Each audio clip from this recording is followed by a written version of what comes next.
ગત રોજ વાંસદા તાલુકાના વિવિધ ગામડાઓમાં વાવાઝોડા અને કરા સાથે કમોસમી વરસાદ પડ્યો હતો.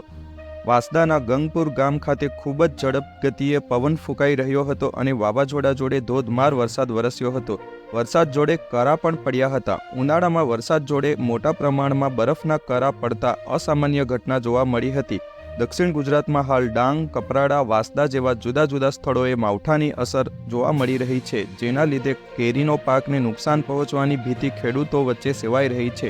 વરસાદના લીધે કેરી પર ફૂગનું પ્રમાણ વધી શકે છે અને કેરીના પાકને મોટું નુકસાન થઈ શકે છે.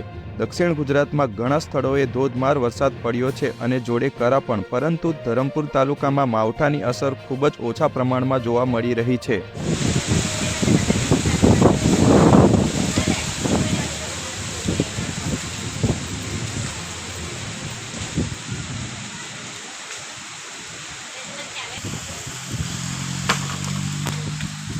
બસ હવે નહીં જતી પવનમાં ડાળી બાળી તૂટે એટલે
Terima kasih.